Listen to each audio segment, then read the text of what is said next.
Muito boa tarde, muito bem-vindos à Conferência Nacional Espectro 21, que pretende abordar tanto aspectos de regulação e inovação, quanto a ideia de complementariedade da comunicação social no país. Agradeço demais a presença e o apoio dos pesquisadores do Emerge, liderados pelo professor Adilson Cabral, o apoio técnico aqui incansável na solução de problemas que sempre surgem de última hora, mas finalmente conseguimos dar vazão aqui ao nosso streaming, que vai deixar registrado para a posteridade esse debate, essa mesa, que integra um conjunto de atividades que venho levando a cabo por ocasião do pós-doutorado que tenho aprovado pela FAPERJ, meu pós-doc sênior. Eu sou Tiago Novaes, pesquisador, professor universitário do programa de mestrado em avaliação de políticas públicas da Universidade do Ceará, Federal, e gostaria de apresentar aqui ao meu lado, agradecendo enormemente o aceite do convite, a pesquisadora Cristina Gonzalez, que representa aqui a Coalizão Direitos na Rede, o grupo de trabalho do GT Acesso, do qual também tenho orgulho de fazer parte e compartilhar, eventualmente, né, as atividades, pensar aí. E também é doutoranda no programa de pós-graduação de doutorado na Unicamp, em Sociologia. E, à minha esquerda, o pesquisador também do programa de pós-graduação em Mídias Criativas e também integrante do Núcleo de Rádio e TV da Universidade Federal do Rio de Janeiro, da UFRJ, Caio César Loures. Então, a gente vai passar a palavra aqui para eles poderem fazerem as suas apresentações e, na sequência, teremos a oportunidade de debater alguns dos temas que vierem a ser apresentados. Muito grato. Passo imediatamente a palavra para a Cristina. Grato.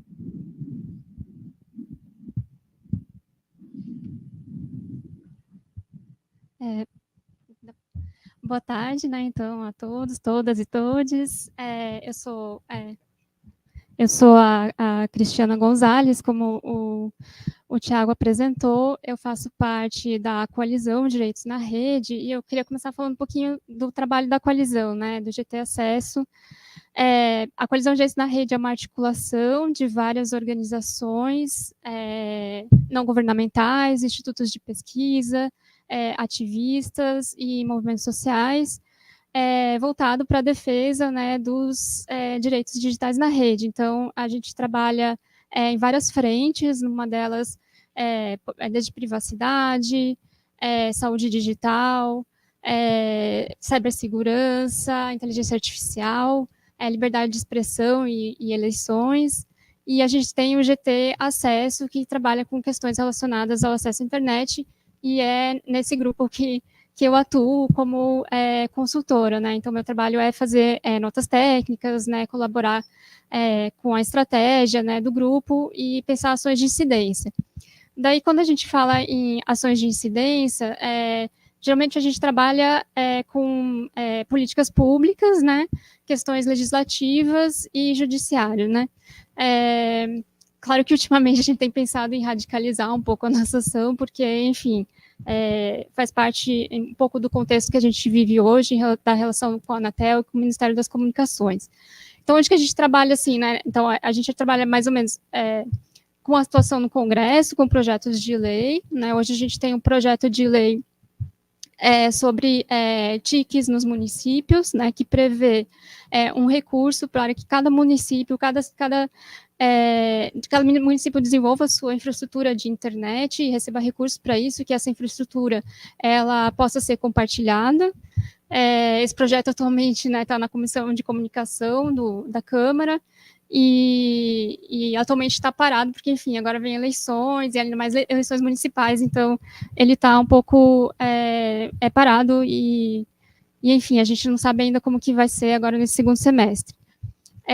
A gente tenta fazer reuniões com o Ministério das Comunicações, mas, assim, eu atuo mais ou menos nesse tema de acesso, mais ou menos desde 2010, e acho que desde lá, quando a gente começou uma campanha chamada Banda Larga é um Direito Nosso, a gente tem tido sempre muita dificuldade em dialogar com o Ministério das Comunicações, e isso independe do partido que está no governo, né? Então, porque sempre tem uma visão muito mercadológica, né, das comunicações em geral e das telecomunicações mais especificamente, e acho que isso é um problema que atravessa, enfim, não só o governo, mas a sociedade como um todo, né, que vê o direito de acesso à internet como um bem de consumo, né, a internet como um bem de consumo e não como um direito. E isso mudou até, né, vou fazendo parênteses aqui, eu estava fazendo uma pesquisa na Hemeroteca Digital do Arquivo Nacional, e encontrei uma reportagem de 1969 sobre a Embratel, e no jornal estava assim, cadê a nossa linha, né? Então, acho que no começo da implementação, né, das telecomunicações no Brasil, claro, era 1969, era a ditadura, você tinha, né, o auge do investimento na modernização no Brasil, as custas, né, de muitas vidas, né, do endividamento do país, claro, mas tinha aquela sensação de que a gente era um direito, né, como outros países tinham, e até eles fazem um comparativo com outras tecnologias que já existiam, inclusive nos Estados Unidos, né, era um direito, e eu acho que até porque era a Embratel, enfim, era estatal, então era visto como um bem público, né. E isso, né, na medida que os anos vão se passando, e a gente passa por todo o processo de privatização, a gente acaba diluindo essa visão e ela acaba sendo rebaixada a um mero bem de consumo mesmo. Então, a gente tem uma dificuldade muito grande, né, na coalizão de mobilizar, né, as pessoas em torno desse tema do acesso, e inclusive a imprensa, né, já que a gente está falando aqui, né, num lugar de pós-graduação, né, de comunicações, a gente tem muita dificuldade de fazer com que os jornalistas vejam que isso é uma pauta importante. Acho que ela veio à tona um pouco durante a Covid-19, né, a pandemia, porque, claro, todo mundo precisava, né, de conectividade, mas depois isso acabou ficando em segundo, terceiro plano de novo. Então, a gente tenta levantar algumas bandeiras, né, e atuação, então, no Ministério das Comunicações, a gente sempre tenta fazer reuniões com eles sobre os temas mais específicos. E na Anatel também, a gente tem tentado ter algum tipo de entrada. Também é muito difícil porque é uma agência reguladora, né, então ela é uma agência reguladora para o mercado, feita pelo mercado e para o mercado. Eu tenho uma mapinha, eles estão vendo uma mapinha? O mapinha que eu trouxe dá para ver mais ou menos alguns pontos que tem uma alta concentração de mercado, de empresas, né? Então, a gente vê que, idealmente, uma agência reguladora deveria regular para a competitividade, assim, olhando em termos bem capitalistas, né? Claro, para que houvesse maior competitividade, mas hoje a gente tem 4 grandes operadoras, né, atuando no país, e como a gente, para falar aqui, né, de internet móvel, né, a gente é muito difícil fazer com que pequenos provedores têm nenhuma chance de participar de um leilão, né, para conquistar algum espaço no espectro eletromagnético. Acho que o Thiago vai falar um pouco mais, né, como, enfim, eles trabalham na lógica da escassez, né, e essa é a lógica dos leilões.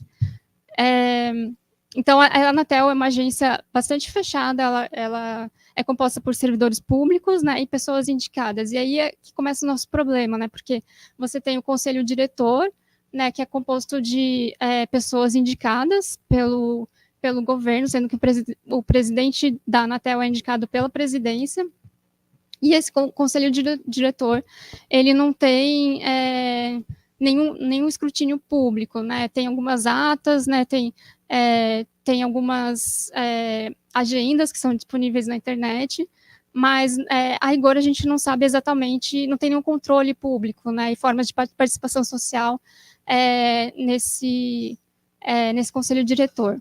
E, em sua maioria, se a gente entrar lá na página da Anatel, você tem uma composição majoritariamente feita por homens brancos, né?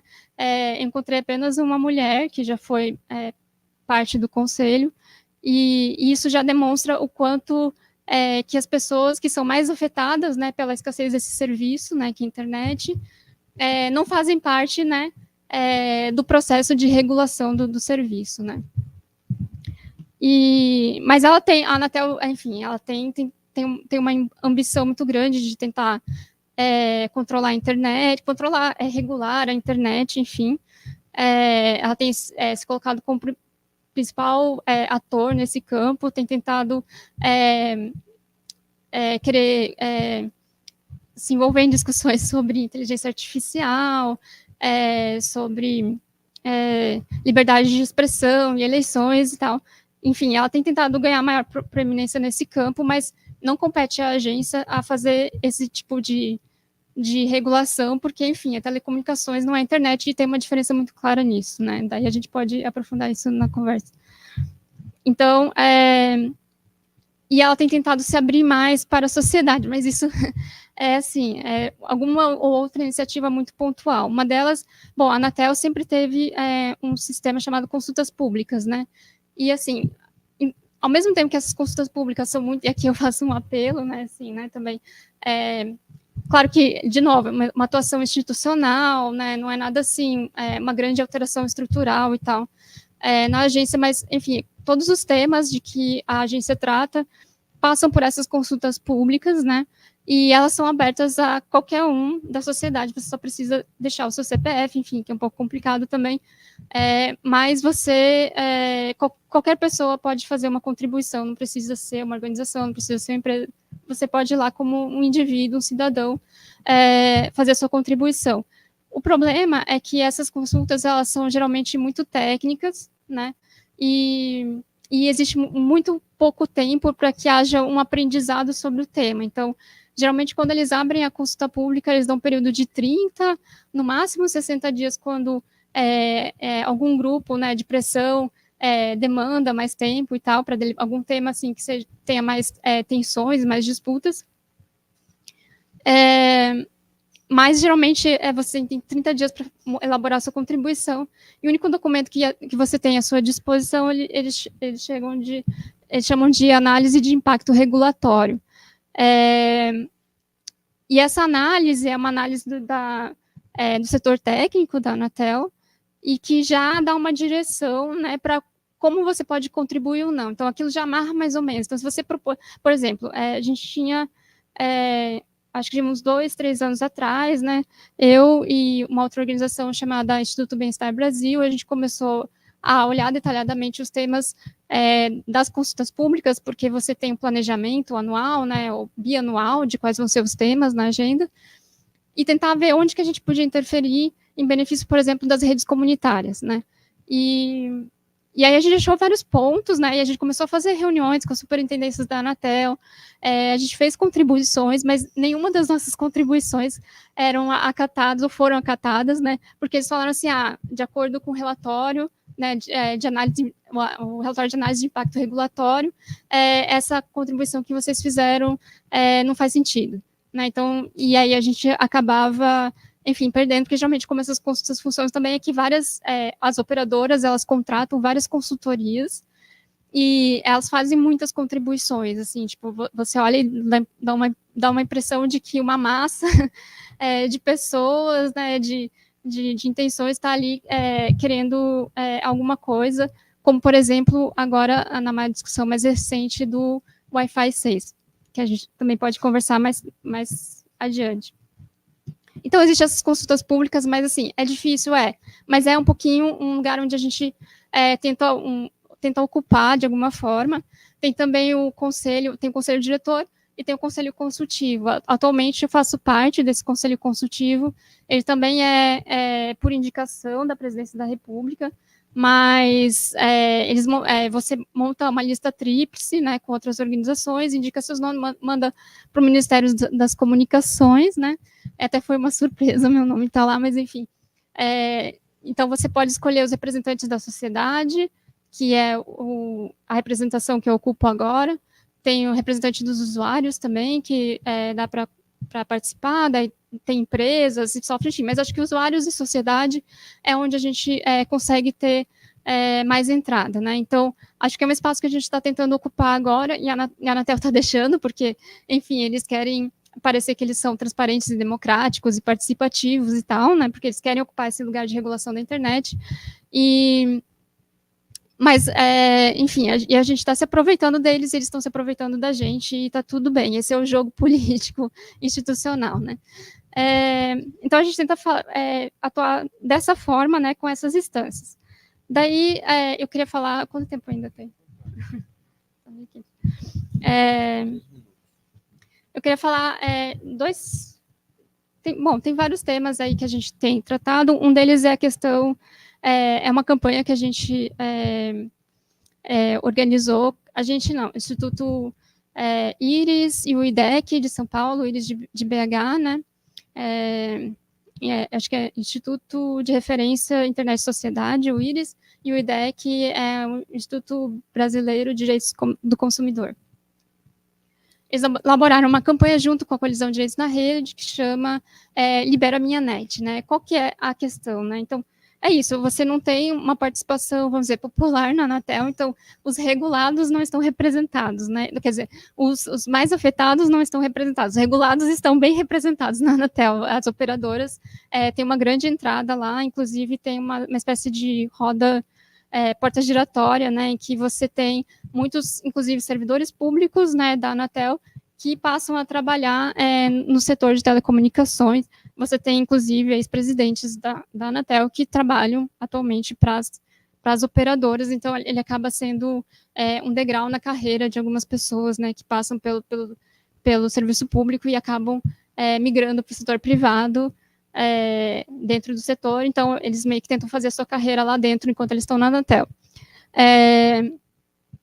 Mas aí você tem, então isso, você tem e quem são os mais afetados? Claro que são a população das classes C, D e E, né, e aí esse estudo foi feito pelo IDEC, e que mostrou que essas classes, o acesso à internet delas é internet móvel e planos pré-pagos, né, e esses planos pré-pagos, eles acabam, geralmente, se esgotam em 20 dias durante o mês, né?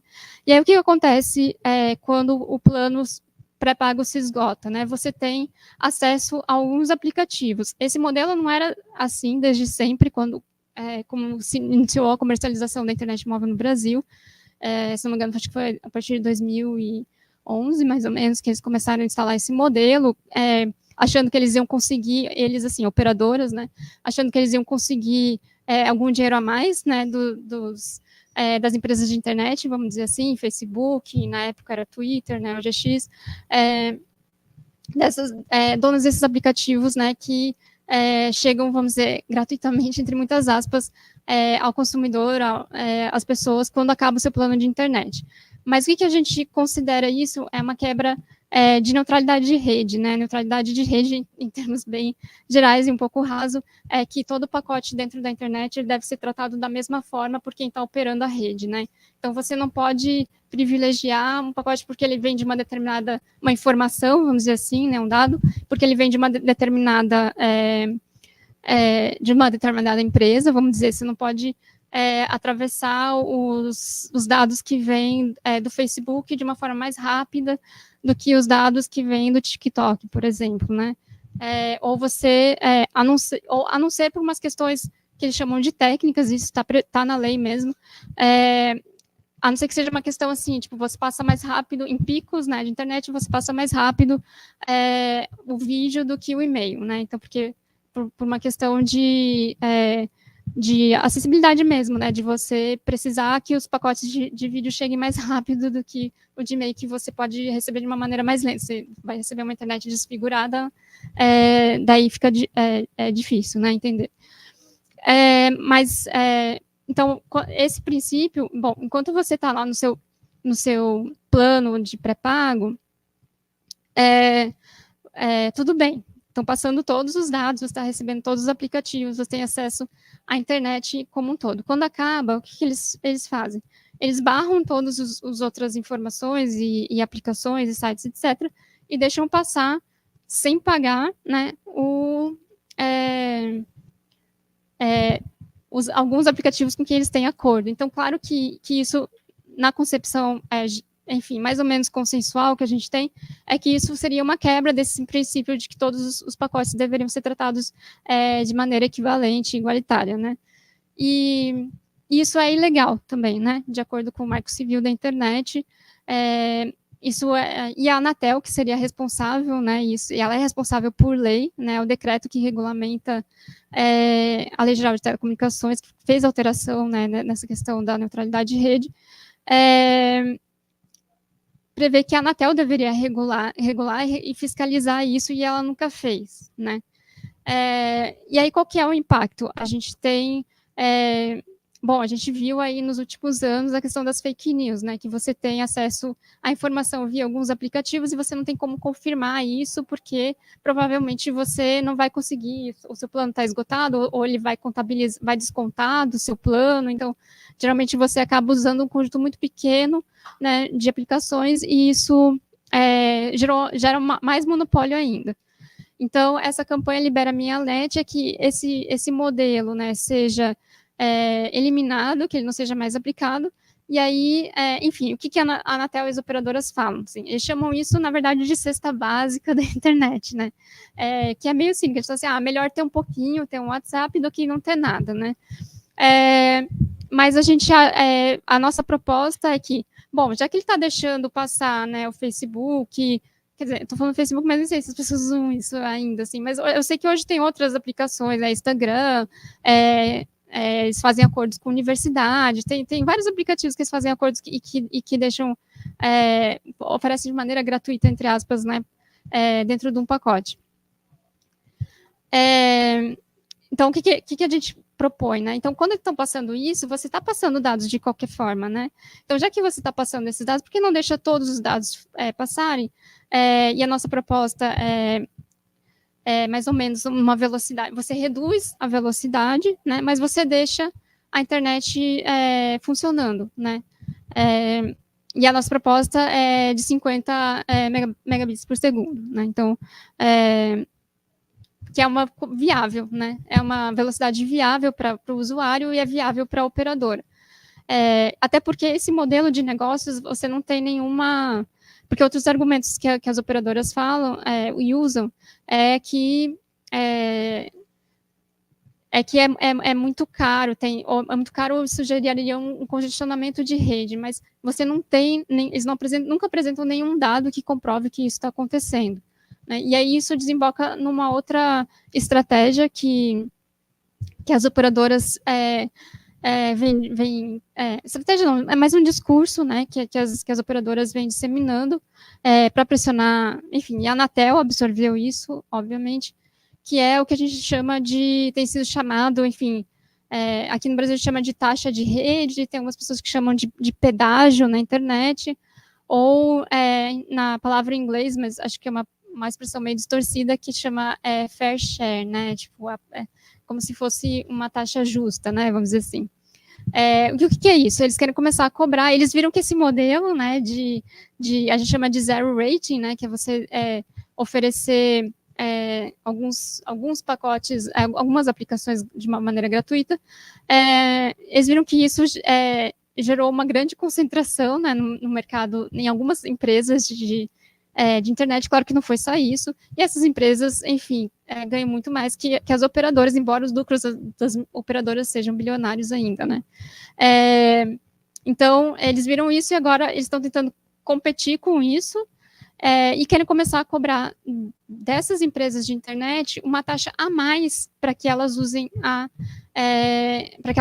rede. Isso já aconteceu na Coreia do Sul e gerou uma redução do uso e da velocidade, inclusive, da internet.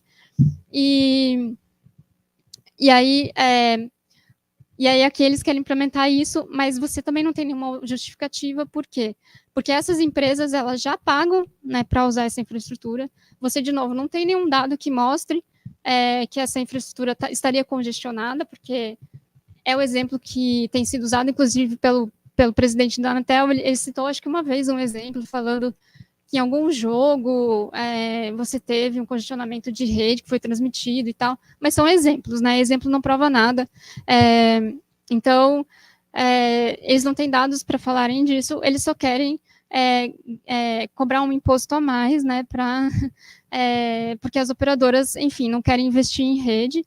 E a gente tem também feito um levantamento nos pontos de troca de tráfego, né, para tentar ver onde que estão acontecendo, então, esses congestionamentos de rede, e também eles não existem. Então, é um pouco esse tipo de discurso e esse tipo de prática que as operadoras têm. eu acho que eu vou... Tem muita coisa para falar. Eu queria falar um pouco da Starlink, mas acho que eu vou parar. Tá, então acho que eu vou contar só mais ou menos uma outra questão, que é, enfim, da atuação da Starlink na Amazônia. A gente teve o leilão do 5G, acho que foi em 2020.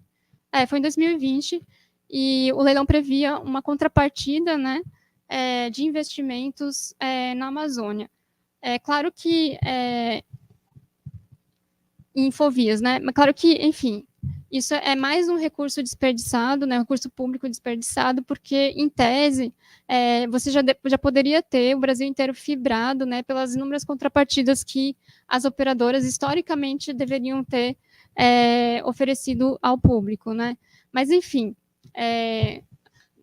aproveitando o leilão de 5G, você teve algum investimento, a gente tem algum investimento, né, na região norte, mas o fato é que é uma região estatisticamente desconectada, né?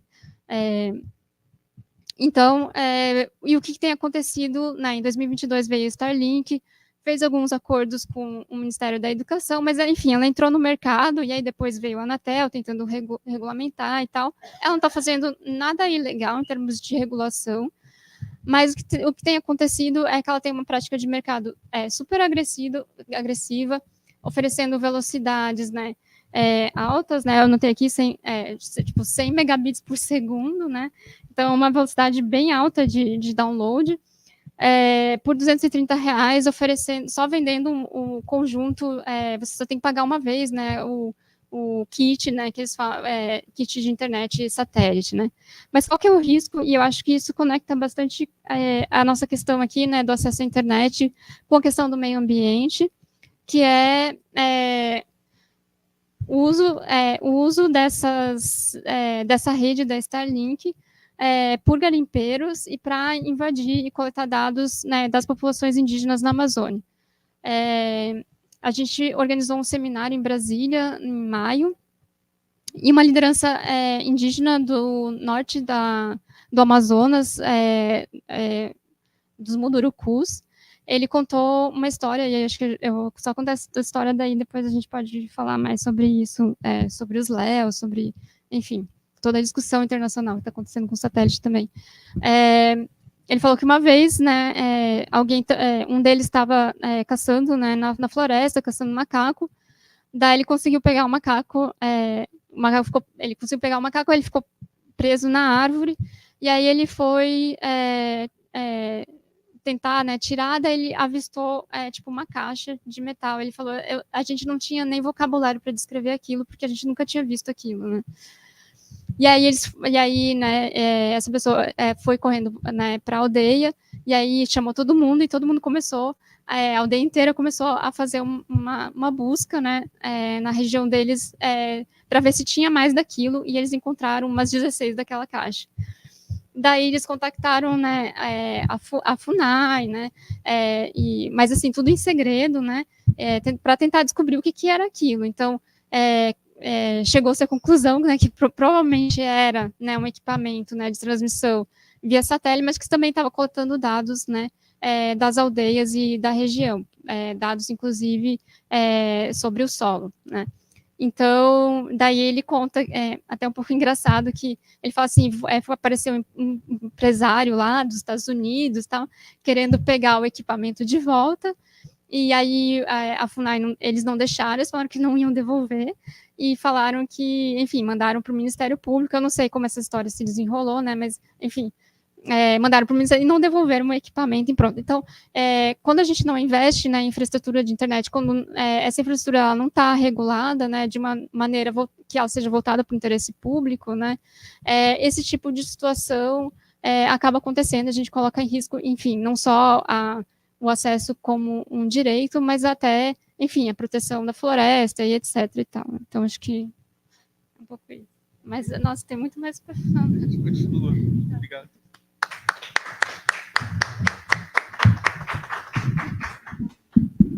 Agradecendo demais, Cristiana Gonzalez, corrigindo, que compõe aqui um panorama geral, que foi um pouco da estratégia dessa mesa, de trazer uma representante, além da Coalizão de Direitos na Rede e pesquisadora, também nossa representante da sociedade civil junto à Anatel, trazendo então informações, né, em primeira mão de como que essa agência, ela deu alguns exemplos aqui de como essa agência na prática atua, né, na defesa não tão evidentemente da sociedade civil, mas bastante evidentemente em defesa dos interesses privados, que é um pouco a temática que vai ser abordada aqui, especialmente no tocante a essa ideia de que a gente vive uma situação no Brasil inconstitucional, né, de monopólios e oligopólios dos meios de comunicação social, incluindo aí hoje a internet, né, e todo o acesso. O exemplo do Fair Share, o exemplo do Zero Rating, o exemplo da Starlink são exemplos cabais, são exemplos claríssimos de como essa agência se posiciona, além da descrição da porta giratória, que é uma prática comum no mundo inteiro e é pouco explorada pela própria mídia, enfim. Então existe, e se a gente levar isso um pouco adiante, né, pensando que o próprio Ministério das Comunicações nunca foi estratégico nos nossos governos populares, né? Basta lembrar que o atual ministro das Comunicações é um adestrador de cavalos indiciado pela Polícia Federal.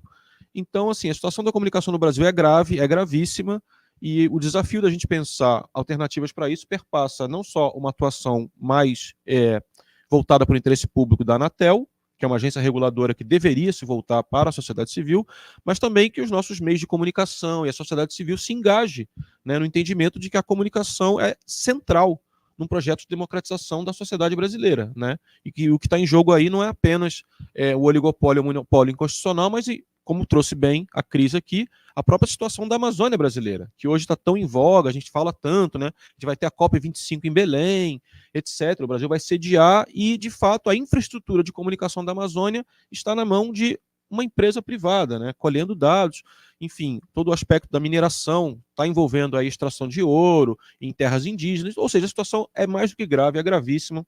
Agradeço demais a contribuição da Cris, a gente vai ter oportunidade de continuar esse debate na sequência, convidando aqui a audiência presente e a audiência da internet para fazer suas contribuições também.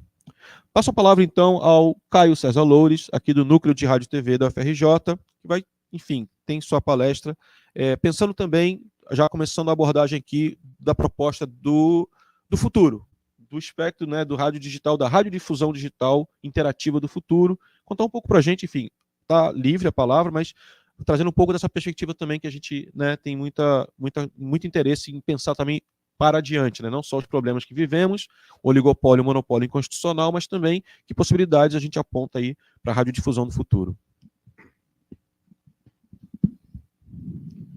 Perfeito. Muito obrigado, Thiago. Agradeço o convite ao Emerge. Então, eu sou Caio César Loures, sou técnico administrativo em educação na UFRJ. Estou lotado no Núcleo de Rádio e TV, onde desenvolvemos a Rádio UFRJ. Também estou pesquisador no programa de pós-graduação em mídias criativas da Escola de Comunicação da UFRJ, um mestrado profissional. E a minha história começou na radiodifusão comunitária, ainda com 14 anos de idade, na Sercom, em Magé. Eu acompanhei de perto a intensificação da perseguição às rádios comunitárias no primeiro governo Lula. Foram diversas emissoras, né? Que a gente teve situações com a Pop Goiaba, em Niterói. A UFRJ também tinha duas rádios livres, né? A Rádio Pulga e a Rádio Interferência, que foram fechadas pela Anatel.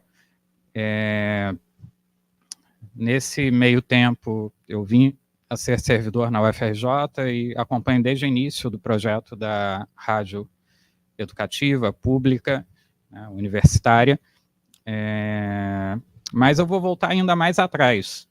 A radiodifusão no Brasil nasceu como educativa, né? Tudo por iniciativa e protagonismo de Edgar Roquette Pinto, que ingressou no Museu Nacional ainda em 1905, foi diretor de 1926 a 1935. Ele criou o Serviço de Assistência ao Ensino, que existe até hoje, né, de História Natural.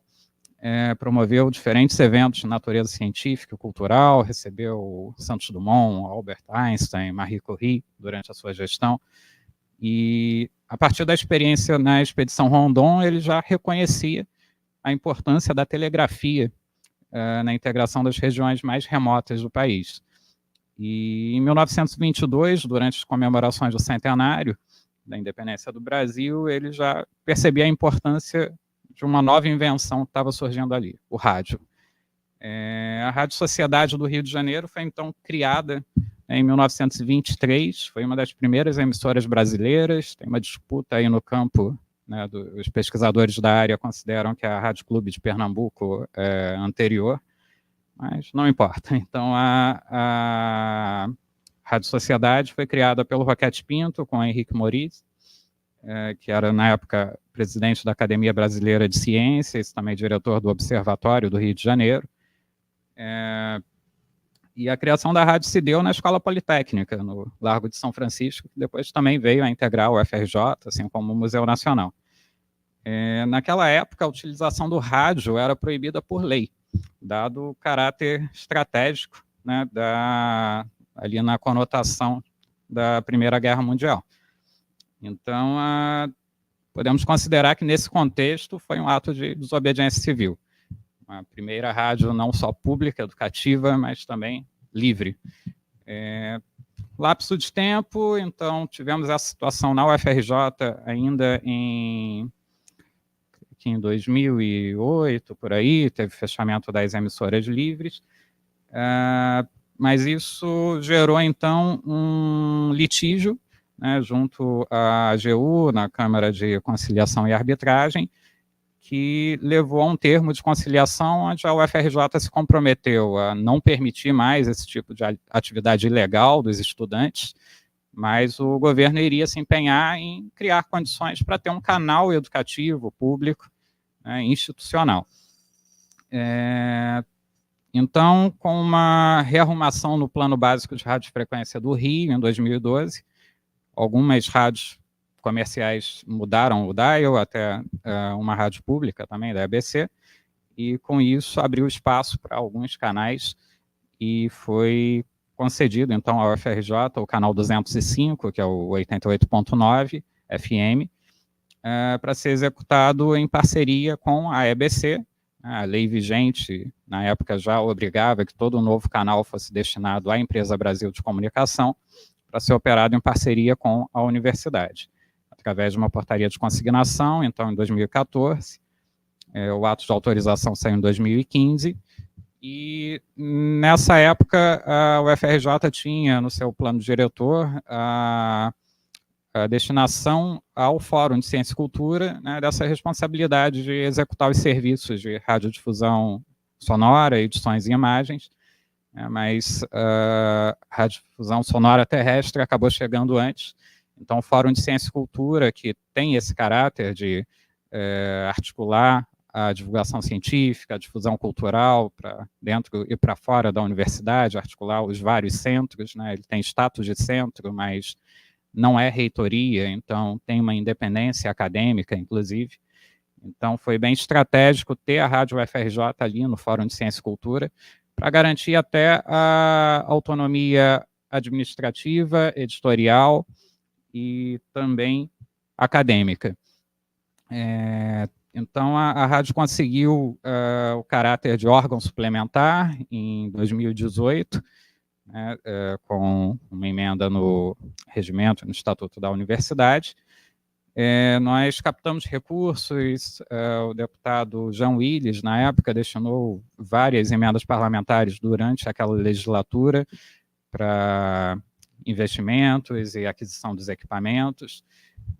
O deputado acreditava muito no projeto de comunicação pública e nós propusemos, então, ao parlamentar a aquisição de equipamentos que permitissem também os testes da digitalização do FM, porque desde 2007, mais ou menos, houve testes, né, tanto no FM quanto nas ondas médias. A Radiobras, na época, participou desse processo no AM, e no FM as emissoras privadas que estavam mais à frente e concluíam que não era tão interessante comercialmente, porque não teria uma qualidade de áudio tão melhorada como acontecia na TV digital.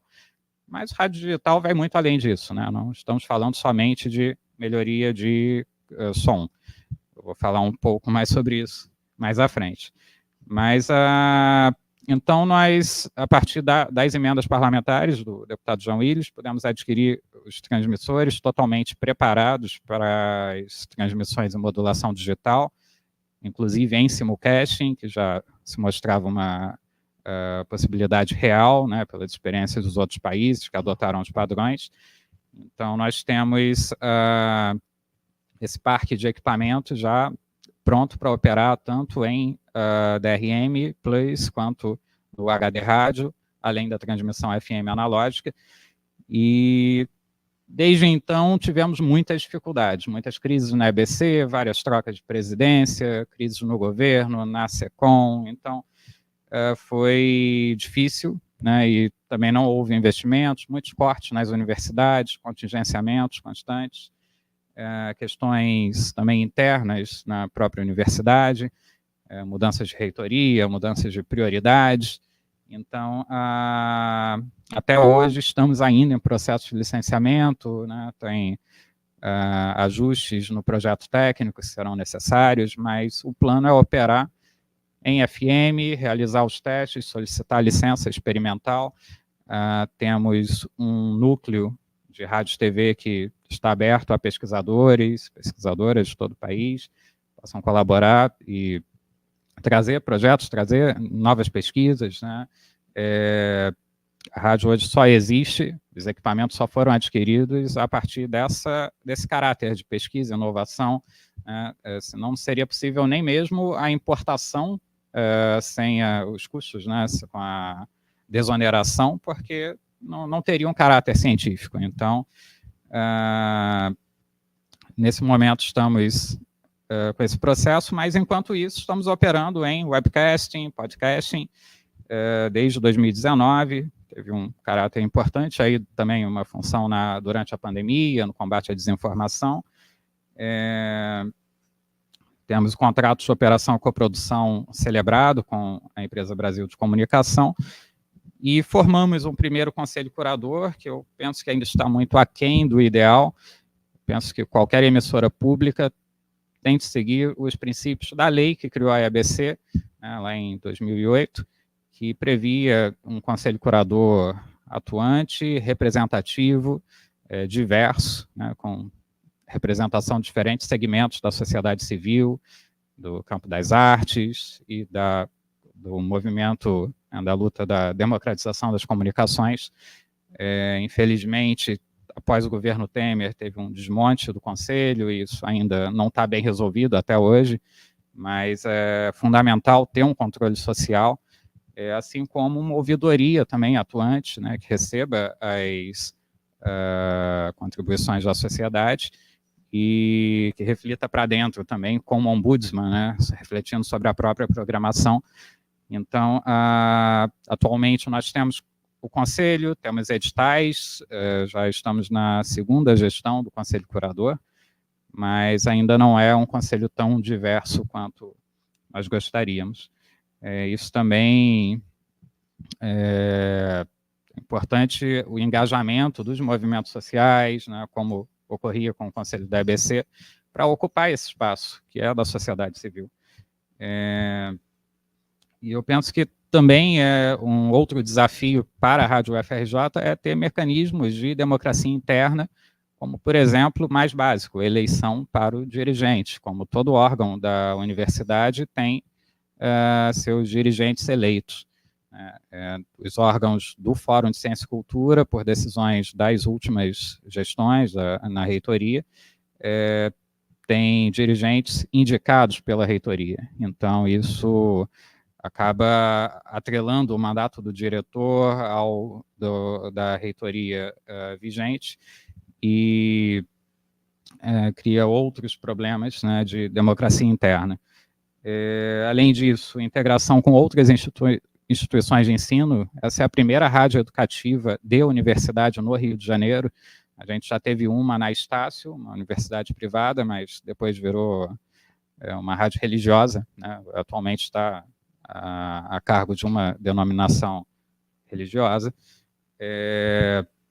As outras emissoras são as da EBC e a Rádio Roquete Pinto, mas todo o Brasil, toda universidade federal, algumas estaduais têm suas emissoras, algumas como órgãos ligados à reitoria, o que eu também acho que é ruim, né? Uma rádio chapa branca da reitoria, uma rádio que vai fazer a comunicação institucional e não pública, isso é bem problemático. Outras são de fundações privadas, que pode facilitar um pouco na gestão dos recursos, mas também não tem a mesma institucionalidade uma rádio da universidade, né? Então, acaba criando outra vulnerabilidade. Além disso, penso que é necessário ter a colaboração, o engajamento de rádios comunitárias. A rádio comunitária, por lei, não pode fazer rede, mas pode compartilhar conteúdo. Então, é uma forma de amplificar o alcance dessas rádios que são tão restritas, né, tão limitadas por lei, e muitas não cumprem seu caráter comunitário. Então, essa integração com a radiodifusão pública seria uma forma de democratizar a comunicação nas comunidades. E, acima de tudo, né, a autonomia editorial, acadêmica, administrativa. Eu penso que apenas como um órgão acadêmico, como uma unidade acadêmica, é possível buscar esses princípios. Vou falar um pouco também sobre a radiodifusão de sons e imagens, porque eu também represento o FRJ no Fórum do Sistema Brasileiro da TV Digital Terrestre. E nós tivemos uma experiência muito exitosa na edição dos novos padrões da TV digital brasileira, que poderiam ser facilmente transpostos para a radiodifusão sonora terrestre. Então, se na época dos testes as conclusões eram que em ondas médias não era tão interessante, porque tinha perdas de sinal, mas ninguém foi ver a metodologia dos testes, né? Foi comparado em lugares diferentes. O AM estava em um transmissor em uma localidade, o FM estava em outra. Não foram feitos todos os testes necessários, porque teve um problema na época com o transmissor da Rádio Nacional de Brasília, então os testes não foram concluídos. E, além disso, o argumento que a qualidade sonora não é tão necessária, né, o incremento de qualidade sonora não era tão importante para justificar a transição. Posso exemplificar aqui várias outras funcionalidades e recursos que poderiam ser implementados com a digitalização do sinal, visando justamente o interesse social. Então, houve uma disputa ali pelo setor comercial sobre a migração do AM para o FM, como forma de resolver alguns problemas, até legítimo o interesse em melhorar a eficiência energética. Ok, tem um interesse ambiental, mas reduzir o alcance das emissoras apenas para as regiões com maior potencial comercial, publicitário, isso não é interesse social, né? Então, entendo que a Associação das Emissoras teve aí um papel importante nessa articulação, e depois que as emissoras investiram em equipamentos, em novos transmissores FM, não gostariam de voltar atrás e mudar novamente de transmissor, né, para operar no digital, mas foi uma estratégia, em parte, conduzida pelo lobby das emissoras privadas. Mas só exemplificando, na TV digital, nós já temos hoje no padrão vigente, né, a possibilidade do áudio multicanal, que permitiria em rádio tanto a transmissão em sistemas de sonorização imersivo, como na TV digital foi adotado o padrão, nome comercial, de Dolby Atmos e o MPEG-H. São dois padrões que permitem uma experiência muito mais imersiva, né, como das realidades estendidas, que o ouvinte se sente mais imerso. Mas também é possível um padrão que nós já conhecemos bem, que está em todas as salas de cinema, né, já existe há muito tempo, que é o surround, do 5.1, né, tradicional. Isso também seria possível para a transmissão de multiprogramação. Se eu tenho vários canais de áudio, eu posso transmitir um som imersivo ou canais alternativos. Uma rádio pública poderia compartilhar a infraestrutura e transmitir outras emissoras públicas ou comunitárias, né? Hoje em dia a gente já tem no Rio de Janeiro a EBC transmitindo Canal Saúde, TV Escola, tinha a NBR, então tem outros estados que transmitem canais de rádio dentro dos canais de TV, né? Apenas áudio. Então isso é uma vantagem que facilitaria até mesmo para a democratização do espectro. Uma outra possibilidade é de canal secundário de áudio, né? Eu poderia ter uma transmissão esportiva com uma narração alternativa, por exemplo. Com a tecnologia de compressão que foi adotada na TV digital, é possível ocupar uma faixa mais estreita do espectro. Eu posso ter uma banda mais curta, né? E dessa forma canalizar mais emissoras no mesmo espaço do espectro. Tem possibilidade de acessibilidade auditiva, né? Eu posso ter legendas ocultas, recebendo um receptor de rádio, a transcrição de closed caption, ou mesmo a otimização vocal. Eu posso selecionar o diálogo acima da ruidagem, da música, dos efeitos sonoros, né, para facilitar o acesso para as pessoas que têm acuidade auditiva reduzida, para as pessoas surdas. Então, é mais uma possibilidade que já existe na TV digital, que seria facilmente implementável no rádio. Além do áudio de alta definição, que pode sim trazer uma experiência mais interessante para o ouvinte. A transmissão FM já tem muitas limitações de faixa de frequência, de extensão dinâmica. O AM, então, nem se fala, né? Muitas questões de ruído, tem a limitação da transmissão em mono, né? Embora tecnologicamente até seja possível no Brasil, que ainda existe de AM, continua sendo em mono. Então, a transmissão em alta definição traria talvez até um público que já abandonou o rádio, que está recorrendo às plataformas de streaming, né, não só pela possibilidade do conteúdo sob demanda, mas também pela qualidade da transmissão. É possível também trazer línguas de sinais, né, Libras e todas as outras, por comandos, por glosas. Atualmente, a gente tem uma legislação que obriga a radiodifusão de som e imagens a transmitir parte do conteúdo acessível, com audiodescrição e com a Libras. Mas as emissoras fazem só o mínimo, porque é muito trabalhoso, é um fluxo, né, de trabalho que não cabe no ritmo de uma produção diária de telenovela, por exemplo.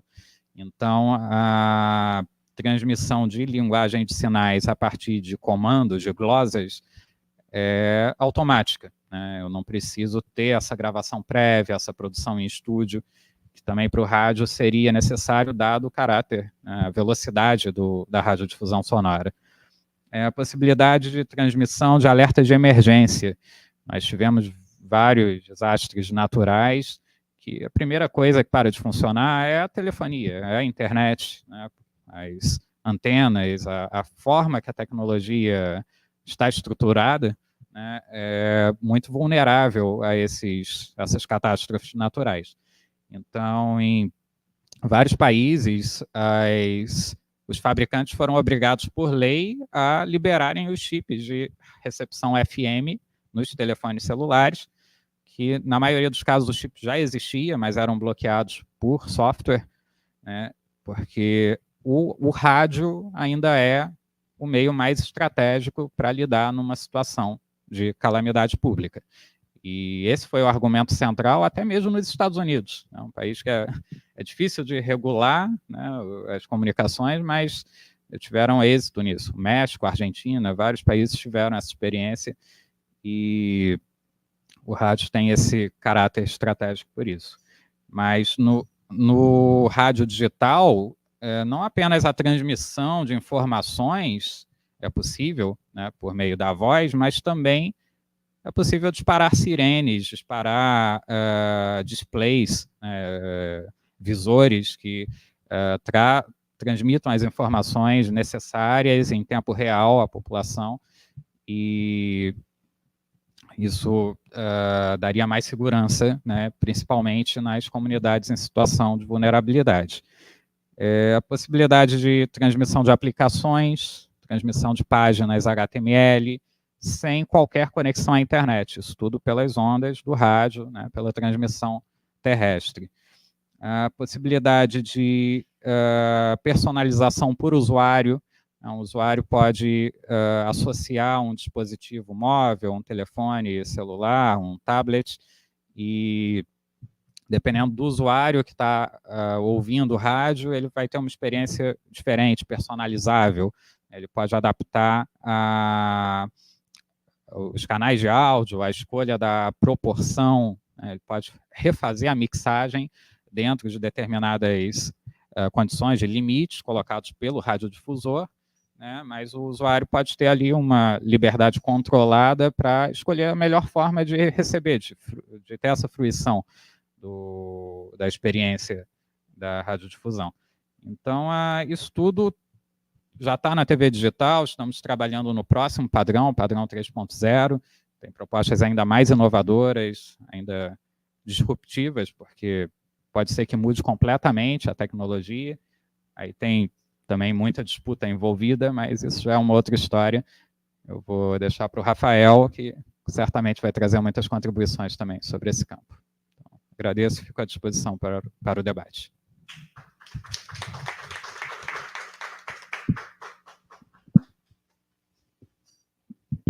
Agradecendo demais ao Caio, que trouxe aí um retrospecto da chegada da comunicação, né, do rádio no Brasil, essa ideia do rádio como educativo. Acho que isso é uma questão muito importante, né?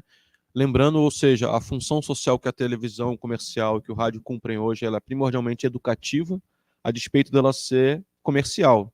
Lembrando que um dos temas desse seminário é justamente a complementaridade dos serviços de comunicação social, que são no Brasil primordialmente, né, majoritariamente, oligopolicamente comerciais, mas cumprindo uma função social de educação. E a gente tem, na verdade, um desequilíbrio total das infraestruturas, né, de comunicação social, e aqui a gente advoga pela ampliação, né, das rádios comunitárias, das rádios educativas, das infraestruturas públicas, né? Acho que esse foi um tema importante. E o Caio trouxe também o tema da radiodifusão digital, do ponto de vista não só da experimentação do histórico brasileiro, né, de que experimentou a nossa portaria de 2010, né? Já foram feitos muitos testes a respeito da rádio digital. Ele apontou alguns temas importantes, que foram a questão da comparação, que foi feita tecnicamente totalmente inapropriada em termos dos testes, ou seja, os testes poderiam ter sido muito mais conclusivos e certamente coincidiriam com a adoção do padrão aberto mundial, o Digital Radio Mundial e o Rádio Digital Mundial. Estranhamente, o Brasil não avançou nesse debate, embora a Índia e a Rússia sejam países continentais como o Brasil e tenham adotado. Acho que o Caio traz também uma informação muito relevante, de que é esclarecer, ratificar a ideia de que a radiodifusão digital não é a evolução natural, né, da radiodifusão sonora para uma melhoria da qualidade de som. Ele apontou claramente aqui várias outras funcionalidades do rádio digital, ou seja, trata-se de uma nova mídia, né, e o que paira, na verdade, é uma verdadeira alienação a respeito dos usos potenciais dessa nova mídia, né? E agora a gente, então, tem a oportunidade de receber, diretamente de Portugal, a contribuição do pesquisador, doutor Rafael Diniz, concluiu seu doutorado na UNB, tem um título de mestre aqui pela PUC Rio de Janeiro, onde foi orientado por ninguém menos que Fernando Soares, um cientista brasileiro, in memoriam aqui, que participou do desenvolvimento do middleware de interatividade Ginga, que é norma brasileira da TV digital, a principal inovação brasileira no padrão NIPO brasileiro de TV digital, exportado para toda a América Latina e outros países. Trata-se de uma mídia incrível, pouquíssimo conhecida, mesmo do público brasileiro. E o Rafael, me corrija, né, desenvolveu no seu mestrado a adaptação do middleware Ginga para o rádio digital, né, além de ser líder de pesquisa de um projeto premiado mundialmente, conhecido como Hermes, que se vale das altas frequências para transmissão de dados. Então, com a palavra, Rafael Diniz, meu amigo, meu parceiro de longa data. Fique à vontade, Rafael. Obrigado pela introdução aí, Thiago. Só queria confirmar se vocês estão me ouvindo. E se tiver tudo bem, eu sigo. Só me deem um alô, se está tudo certo aí, tá bom? Tudo ótimo, estamos ouvindo super bem. Maravilha.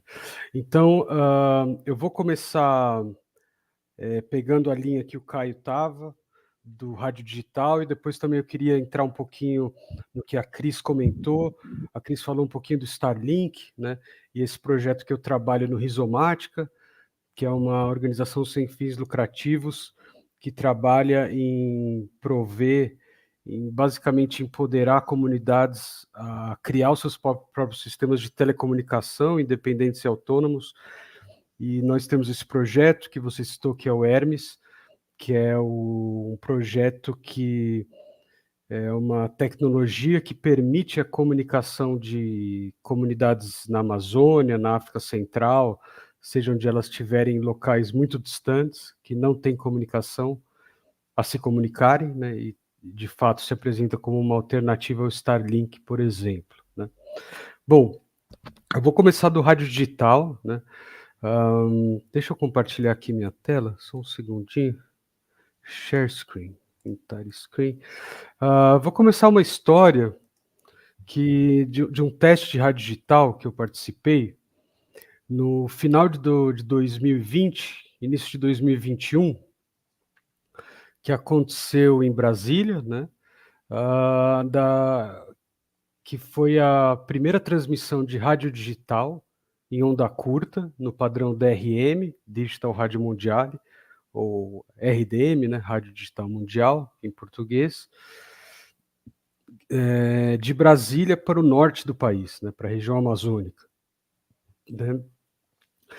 Fazendo esse link, só uma breve introdução das características de propagação do rádio. Né?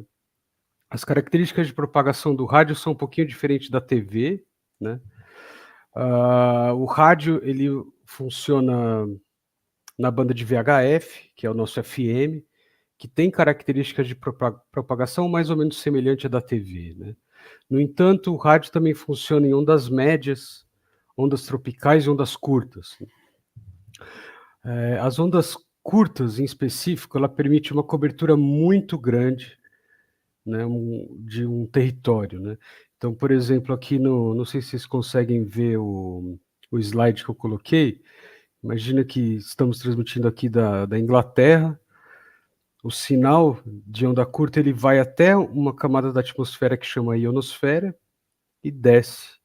Então, isso permite uma cobertura de centenas a milhares de quilômetros. Né? Isso é especificamente importante em situações de emergência. Né?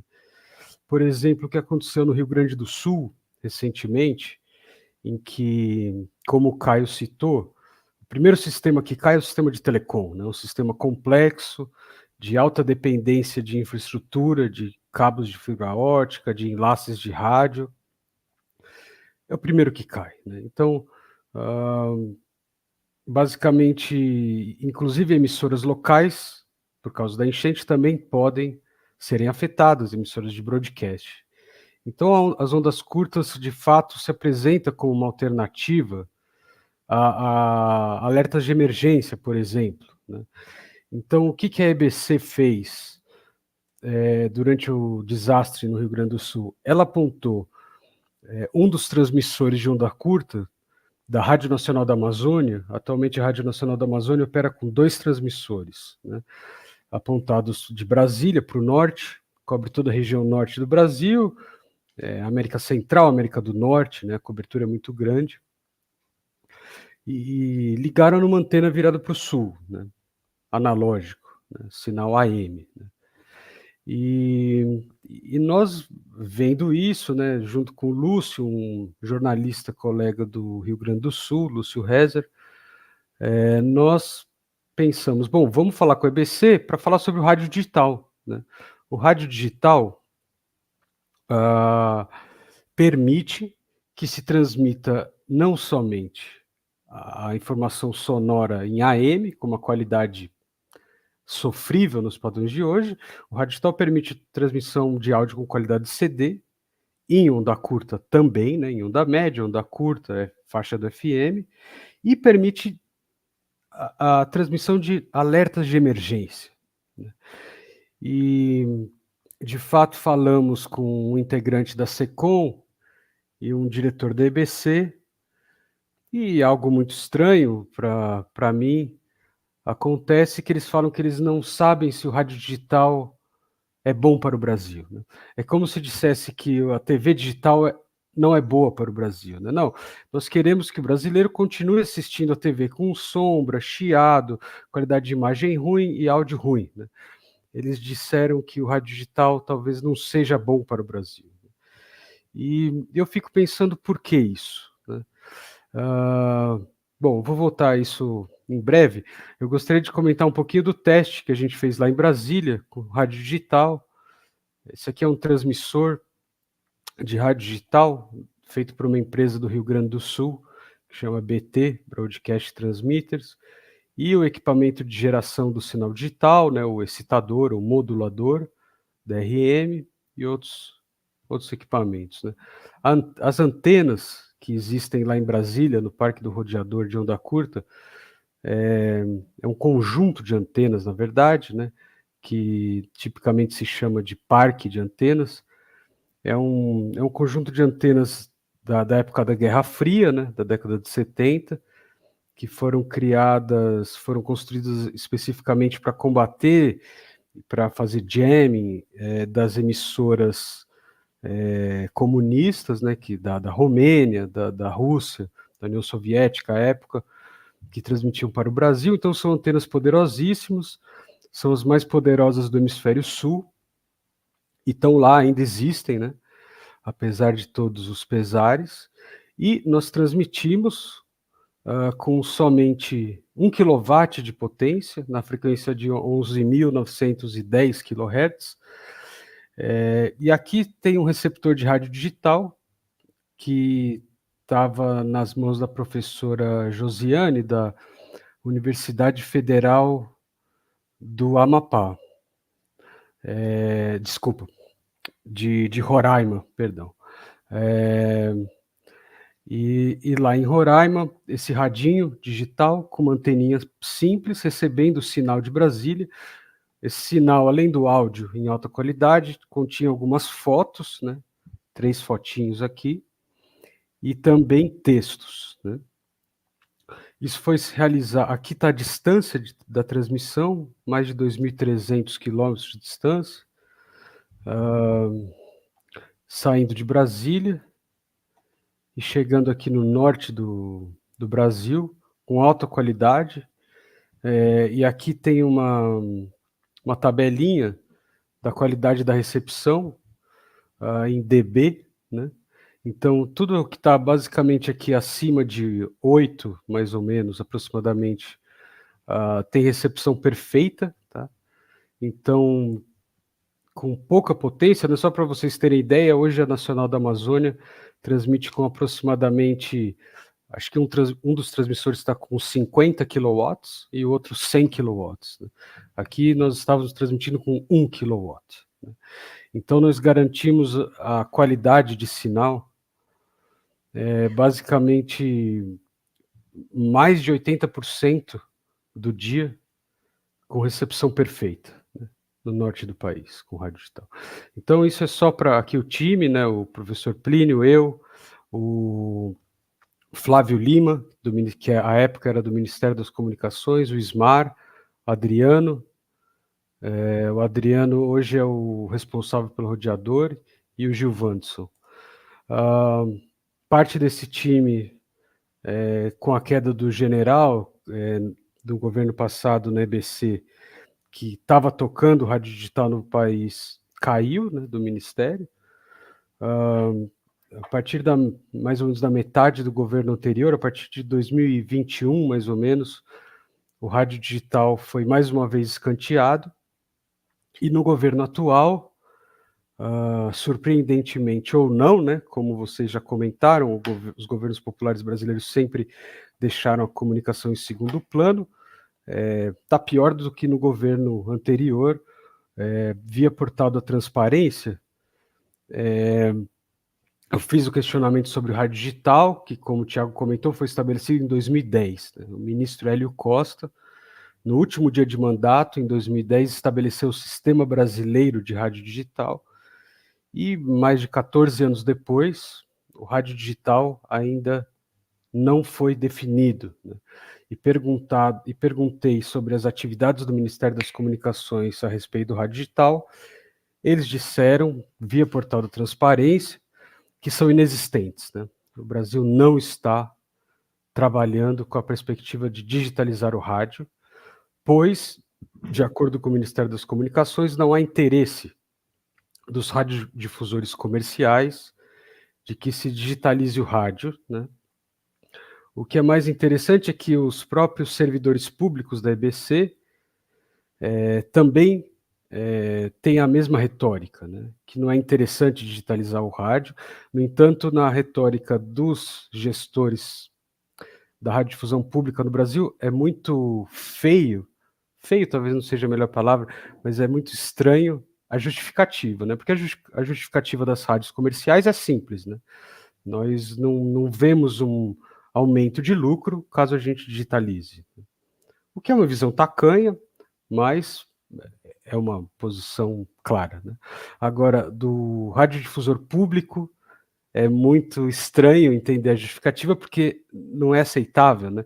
Eles dizem que talvez não seja bom para o Brasil, e quando eu pergunto por quê, sempre há uma resposta evasiva, né? Do tipo, precisamos fazer estudos, e precisamos ter mais evidências, e uma das argumentações é que o rádio digital não provê a mesma cobertura que o rádio analógico, o que foi uma grande mentira criada por volta de 2014, 2015, e que é reproduzida de forma recorrente, sem base nos próprios relatórios técnicos produzidos pelo Brasil, pelo Inmetro, contrário às conclusões dos relatórios. Né?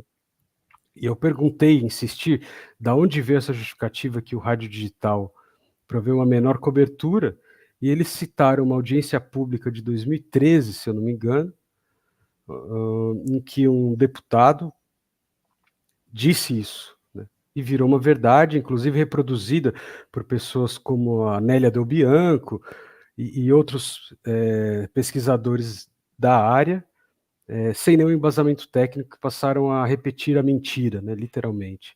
Então, enfim, sobre o rádio digital no Brasil, a situação é essa, não há nenhuma atividade. As atividades que existem são de algumas emissoras universitárias, como a rádio da UFRJ, que comprou os equipamentos, a Rádio Federal de Itajubá, tem uma emissora em ondas médias e agora está trabalhando para passar a transmitir em digital, no Digital Rádio Mondiale. E é uma situação muito difícil, né, porque o Ministério das Comunicações está na mão, como o Thiago já apontou, de quem está, né? Está na mão de quem está, é uma pessoa que jamais defendeu a sociedade no Ministério das Comunicações, mas sim o interesse de grandes empresas, né? Então é uma situação muito difícil. Eu espero que nossa incidência no Ministério das Comunicações aumente, de forma a pressionar e escancarar o absurdo que é a posição do Ministério com relação ao rádio digital, né? Que é de completa negação, né? Independentemente do mundo inteiro está se digitalizando, né? Na Europa, o sistema DAB tem avançado, né, que é o Digital Audio Broadcast. Nos Estados Unidos existe um outro padrão, que é o HD Rádio. Na Índia se usa o DRM, que é o Digital Rádio Mondiale, que é esse sistema do qual eu estava comentando agora, que nós utilizamos para transmitir desde de Brasília, em onda curta. O Brasil está na contramão disso, né? E associado à digitalização do rádio, que é um é um tema proibido, né, no Ministério das Comunicações e na EBC, né? Até locutora da EBC falar contra o rádio digital, sem argumentos, né? Obviamente, nós sabemos o que se passou por trás, um lobby muito forte para que não se digitalizasse por parte das emissoras comerciais e da ABERT. que infelizmente o poder público do Brasil se vende a esses interesses, né? Bom, eu queria falar um pouquinho brevemente do trabalho que eu tô envolvido atualmente, que é esse sistema que chama Hermes, que é o High Frequency Emergent and Rural Multimedia Exchange System, que usa essa banda de onda curta, em inglês High Frequency ou Shortwave. Quando eu falar onda curta ou HF é sinônimo, tá? Se diz referência exatamente à mesma parte do espectro, de 3 MHz a 30 MHz, e é um projeto que se utiliza dessa banda para transmitir muito longas distâncias, principalmente para comunidades na Amazônia, na África. A gente tem um projeto atualmente em Bangladesh para pescadores que vão mais de 100 quilômetros da costa e não tinham nenhum sistema para falar com a costa. Enfim, aqui é a antena de onda curta, basicamente é um fio para cada lado, isso aqui é uma dipolo. É uma antena simples, barata. Aqui são os primeiros testes que fizemos ainda com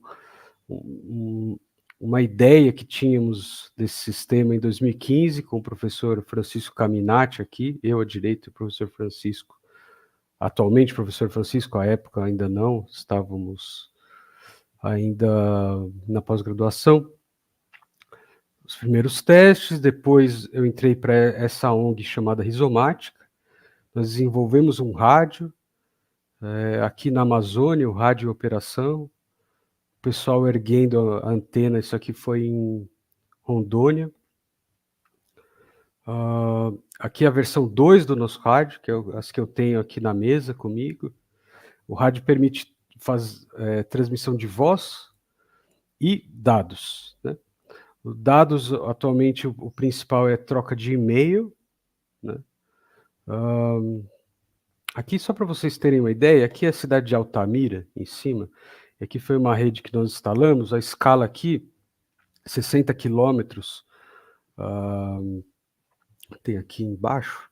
Então, por exemplo, de Altamira até o local mais afastado aqui no Iriri, no Rio Iriri, dá mais de 400 quilômetros de distância, e o sistema permite prover essa cobertura de forma tranquila, mais de 800 quilômetros tranquilamente, entre cada distância de cada rádio.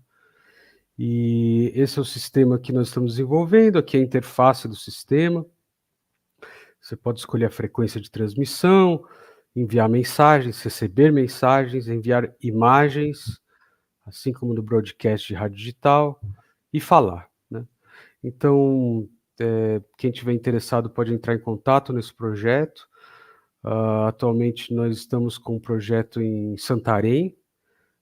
Quem quiser conhecer o projeto funcionando, a gente pode marcar lá, né, para demonstrar o sistema. E eu não vou entrar muito nos detalhes técnicos, né, mas basicamente é um sistema que permite a transmissão aí de dados de qualquer local para qualquer local da Terra. E a nossa proposta é basicamente montar uma rede de comunicação global autônoma, usando a onda curta, como uma alternativa às soluções comerciais como o Starlink, né? Claro que a nossa rede ela tem uma velocidade menor do que o Starlink, muito menor, mas nos garante autonomia e independência, né? E acho que isso é muito relevante. Não vou me alongar mais, eu vou parar aqui no compartilhamento e vou passar a palavra aí para o Thiago. Eu não vou entrar muito no assunto da TV digital, tá? Atualmente o Brasil está no processo de fazer um segundo padrão de TV digital, que é conhecido como TV Digital 3.0, que o Caio está bastante envolvido, eu estava muito envolvido, e que assim, é quase um contrassenso, né? A TV está no 3.0 e o rádio está no 1.0 ainda, né? Por quê? Né? E isso é uma pergunta aí que eu vou deixar para a mesa, e passo a palavra. Obrigado, Thiago, Cris, Caio e a todos os participantes. E vou mutar aqui. Abração.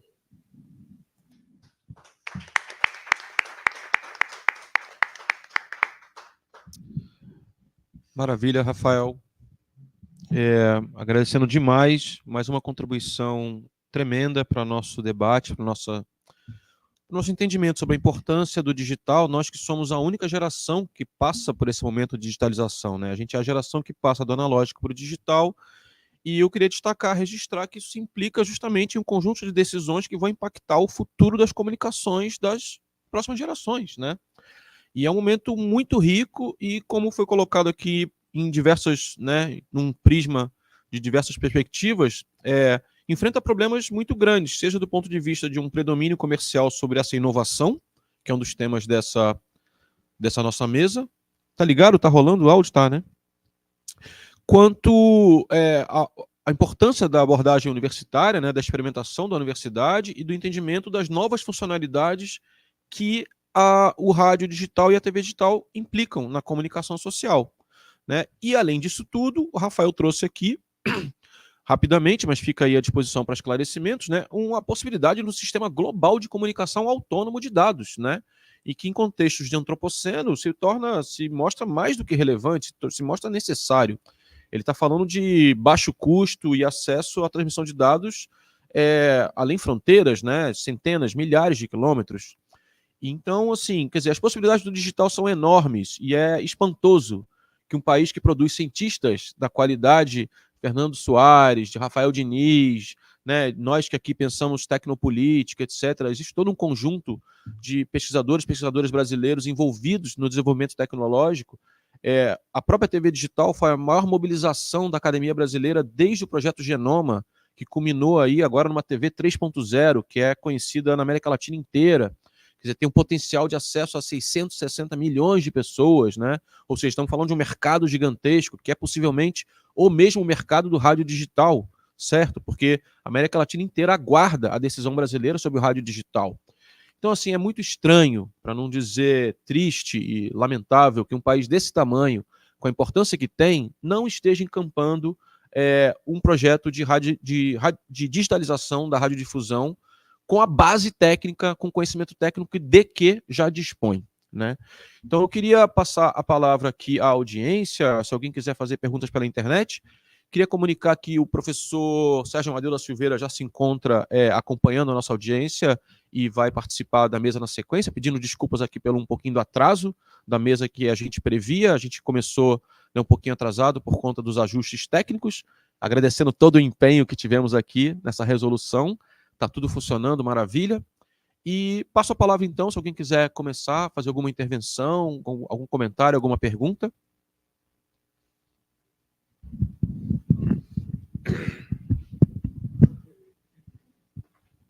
Professor Adilson.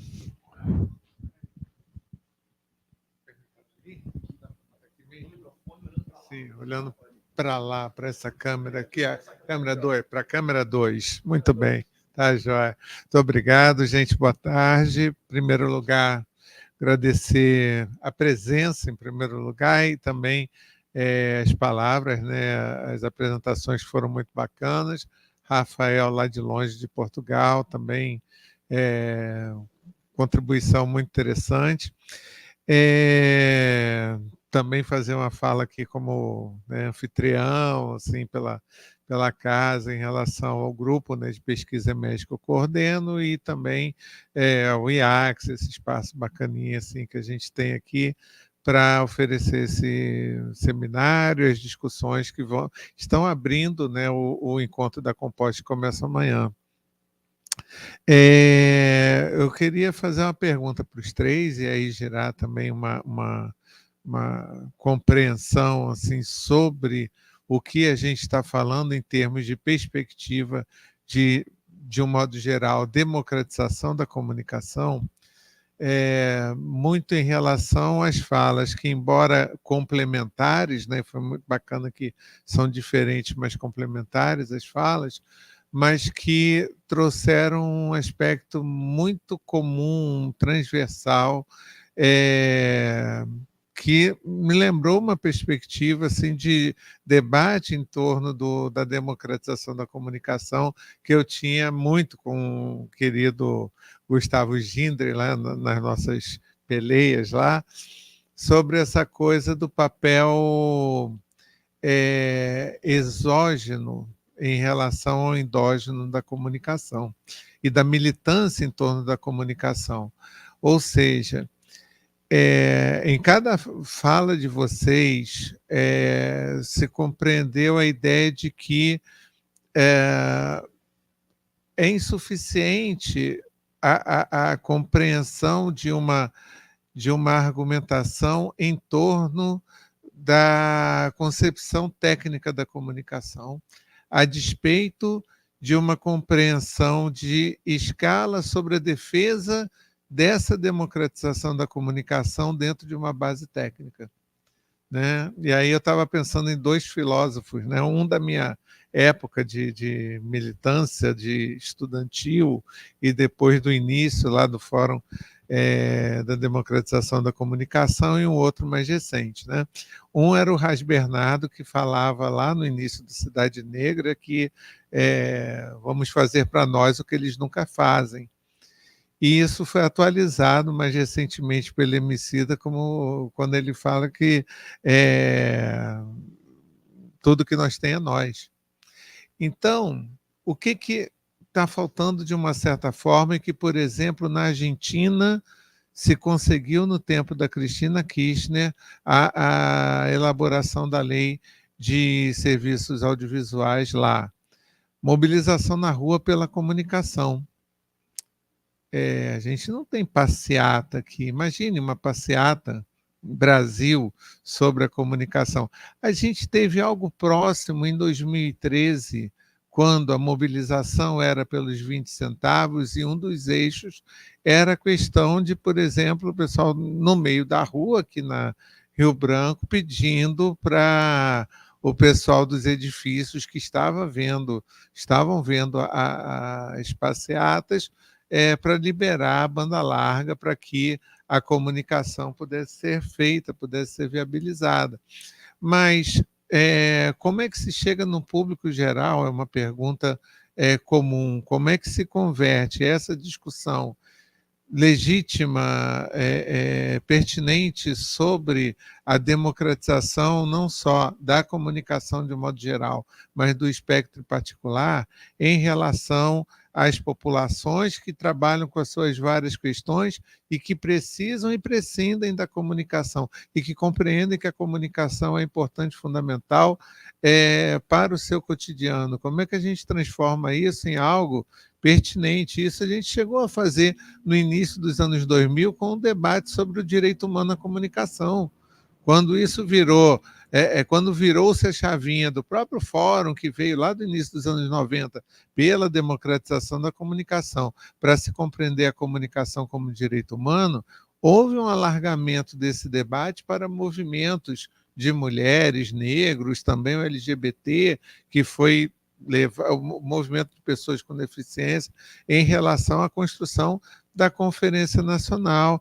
Agora, a compreensão de o povo em torno da comunicação pública, que faz um grande debate em relação ao papel da comunicação pública, visibilidade e reconhecimento da comunicação pública, em relação à compreensão de uma otimização do espectro para que haja mais oportunidades de produção, veiculação de conteúdo, é uma perda de sentido desse papel, dessa mobilização pela democratização da comunicação. Então, como chegar e, ao mesmo tempo, como aproveitar espaços que o próprio governo, e aí estamos falando do Lula 3, dá em relação a, por exemplo, a questão da educação midiática e, mais especificamente, aí no caso do Caio, e que também nos afeta como UF, né, a construção dessa rede nacional de comunicação pública. Então, jogar para vocês aí perspectivas de diálogo com a sociedade em geral e de compreensão dessa lógica e de uma reconfiguração, reafirmação, um reset em relação ao que foi feito no início dos anos 2000, no debate sobre a comunicação como direito humano, que é algo que está faltando em relação à nossa militância, que também fica muito à mercê de uma agenda que é colocada não só pelo Lula 3, né, como pelo governo e por quem está construindo o Lula 3, como também pela própria situação que vem sendo imposta pelos atores aí de mercado.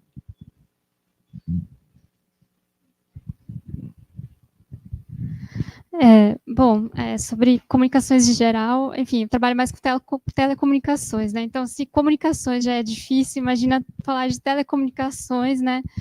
Para os movimentos populares e tal. Mas eu vou, enfim, a gente, na coalizão disso na rede, a gente tem discutido há muito tempo, inclusive dentro da coalizão, às vezes é mais fácil você falar sobre privacidade do que você falar sobre, bom, acesso à infraestrutura de internet, né? Então já é difícil porque tem várias tecnicalidades, eu acho que isso é umas dificuldades que assim, a gente enfrenta, inclusive, para o discurso público mesmo, para escrever na imprensa, por exemplo, a gente tem tentado, né, agora a gente está passando por essa questão dos bens reversíveis, né, olha só como é difícil, né. Então, os bens reversíveis das telecomunicações são toda a infraestrutura de cabos, né, postes, edifícios, que fazem parte das concessões públicas do serviço de telefonia fixa, e que, com uma alteração que aconteceu nos anos, acho que foi 2021, na Lei Geral de Telecomunicações, porque, enfim, isso uma concessão implica uma série de contrapartidas, né? E a contrapartida na telefonia fixa era a expansão do serviço fixo, né? Com uma transição, né, que a gente está vendo aí para o uso da telefonia móvel, né, e da banda larga, acabou de fato, né, você perdendo um pouco o sentido de você universalizar a telefonia fixa, sendo que hoje raramente se contrata um serviço novo, a não ser quem já tem, né, se contrata um serviço novo de telefonia fixa. Alterou a lei, enfim, e a possibilidade que se abriu é que esses serviços se torne uma autorização e não uma concessão, que é ruim também, porque você passa a ter metas, né, e não obrigações, e etc., né, tem uma série de perdas em termos de fiscalização e controle, mas o que tem acontecido é que todos esses bens públicos, né, redes, fios de cobre, etc., da telefonia fixa, podem ser passados para o patrimônio das empresas, né, porque, na verdade, o que acontece na concessão? As empresas privadas, as operadoras podem usar essa infraestrutura, porque é uma concessão, elas têm que dar uma contrapartida. No final da concessão, teoricamente, né, ou elas devolvem isso para a União, ou você renova o contrato, né? E o que está acontecendo agora, depois da aprovação dessa lei, principalmente no caso da Oi, mas você tem a Vivo, a Claro tinha, não tenho certeza, mas a Vivo, a Claro, acho que a Vivo, a Claro, elas têm um pouco, e a Algar Telecom, elas, e aí o que a gente precisou foi avaliar todos esses bens públicos, né? Você tem que avaliar o preço deles no final da concessão para saber, para fazer essa passagem da concessão para autorização, porque aí as operadoras vão ter que pagar isso para a União, ou esse recurso tem que ser revertido de alguma forma para políticas públicas de acesso. Olha o tanto que eu tive que falar só para explicar um conceito que é bens reversíveis, né? Esses são os bens reversíveis. E o que a gente tem visto de muitos anos para cá, mas mais recentemente, né, nesse ano, uma negociação que tem ocorrido entre a Anatel, o Tribunal de Contas da União, né, e as operadoras. Primeiro veio o caso da Oi. Esses bens, o total de bens reversíveis no Brasil são avaliados pelo TCU mais ou menos na ordem de 121 bilhões de reais, é o valor desses bens todos. Mas, segundo a Anatel, né, que não fez o inventário na época das privatizações, ela não fez o controle, né, de quais bens estavam sendo privatizados naquela época. Para a Anatel, que contratou, inclusive, uma consultoria internacional, meio espanhola, meio brasileira e tal, para fazer essa avaliação, eles chegaram no número que, se não me engano, era da ordem de 35 bilhões. Então, isso rebaixaram muito o valor desses bens. E aí as operadoras ainda entraram com, eu vou falar, enfim, processo contra a Anatel, inclusive, falando que, na verdade, a Anatel, a União, estava devendo para as operadoras, então, na verdade, a gente ia ficar com um saldo negativo de todos esses bens, e essa é a disputa que está acontecendo agora. Então, você imagina 120 bilhões, né, de reais em bens públicos, né, que ou poderiam retornar para o Estado, e a gente fala de telefonia fixa, mas, de novo, né, essa intersecção entre como você faz o que é tecnologicamente possível, né, chegar no público para que a gente consiga mobilizar, enfim, a população, os movimentos em torno, né, dessa questão. Tecnologicamente é possível usar essas redes para internet, banda larga, né, e você está entregando, né, praticamente de graça, por um valor muito desvalorizado e reduzido para as operadoras comerciais. É um escândalo, na verdade, né, isso. Né, imagina esses 120 bilhões de reais sendo investidos em políticas públicas de acesso. A gente conseguia fibrar, podia fazer muitas políticas aí, né, para a Amazônia, etc., o Brasil inteiro. Só que não vai acontecer, né? Então, e aí como que a gente mobiliza isso, assim, sabe? É bem difícil, porque você precisa primeiro traduzir, né, esse debate inteiro de alguma forma,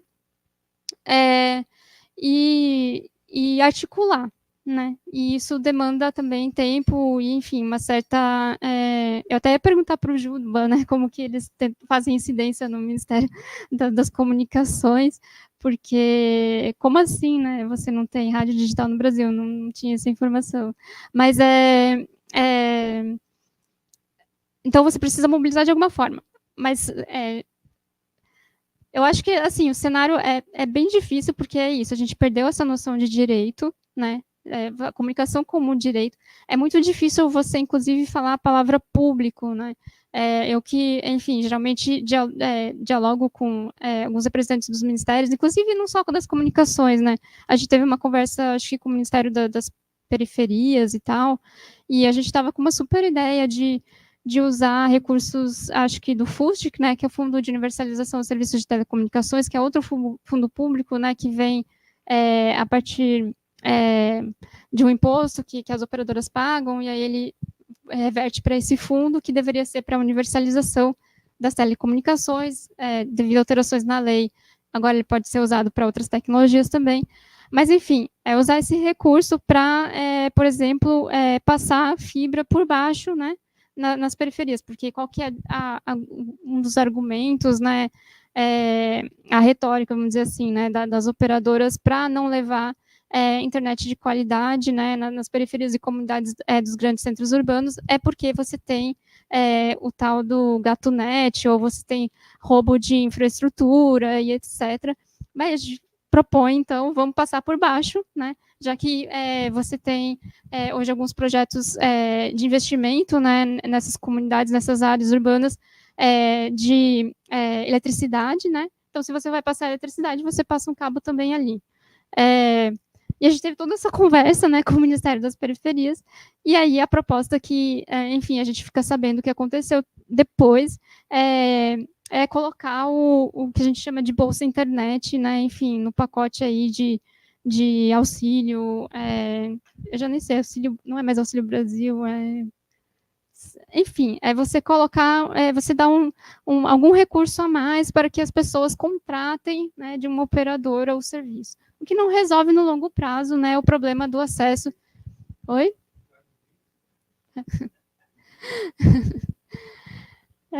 Então, ainda tem esse problema, né, e então, o que não resolve, né, não é uma política pública, vamos dizer assim, né, de longo prazo. Então, é isso, é muito difícil você emplacar a noção de público, né, ela desapareceu, né, inclusive dos órgãos públicos, né, mas enfim, nem tudo são trevas, né, eu acho que a gente tem uma missão aí que, até eu que, enfim, dentro da coalizão, outras pessoas também, outras organizações têm tentado fazer esse movimento de se aproximar dos movimentos sociais. O MTST, ele tem as cozinhas, né, que fazem trabalho, né, de compartilhamento de Wi-Fi e tal, eles têm uma discussão de tecnologia, né, e eles têm se aproximado da gente tem contato com algumas pessoas, até a gente estava combinando de fazer uma manifestação na frente do Ministério das Comunicações, porque é isso, né, a gente tenta fazer o diálogo com o Ministério, tenta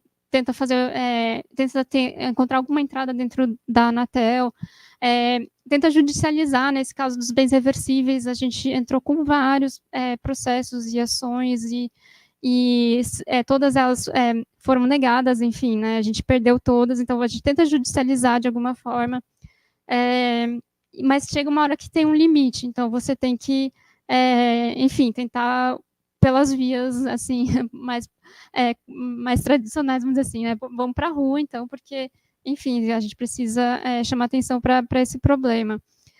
A gente também está tentando, nem sei se eu posso falar aqui isso, mas enfim, a gente vai tentar fazer projeções, né, sobre essa questão, aquelas projeções que tem em Brasília, né, no Congresso e tal, sobre a questão dos bens reversíveis, né, acho que ainda está pendente de aprovação, porque precisa de uma aprovação interna lá. A gente está tentando fazer algumas estratégias mistas também. Eu sei que a Marcha das Margaridas também já colocou a internet como um acesso, como um direito, né? O acesso à internet como um direito.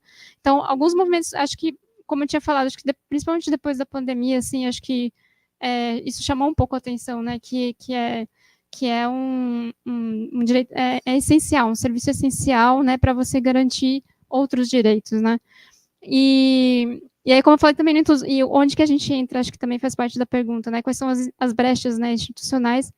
Uma das coisas boas que a gente conseguiu aí nos últimos anos foi ter uma entrada, criar, né, um grupo de trabalho que acho que tem perspectiva de virar um comitê permanente, né, um grupo permanente dentro da Anatel sobre redes comunitárias, né?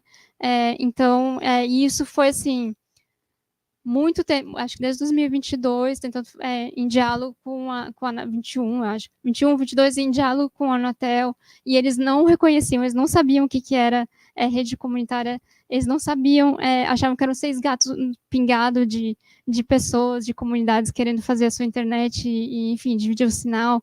Eles achavam, depois, tem uma tensão aí também com os pequenos provedores, daí você tem que mostrar para os pequenos provedores que você não está oferecendo serviço comercialmente, que você não vai competir com eles.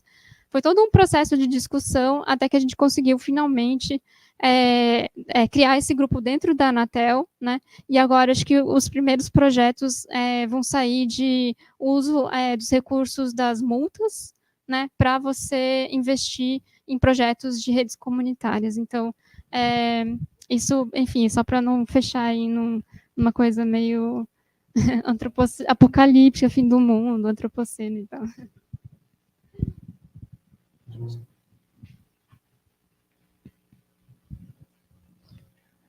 Puxando um pouco para a radiodifusão, eu acho que na Argentina, que ajudou muito na mobilização para a lei de meios, foi a própria contribuição dos veículos, né, da mídia pública.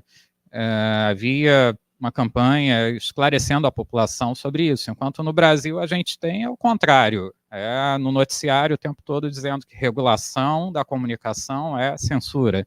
Não só no noticiário, eu já vi na telenovela, né, conseguiram colocar isso no meio da ficção, é censura, regular a mídia.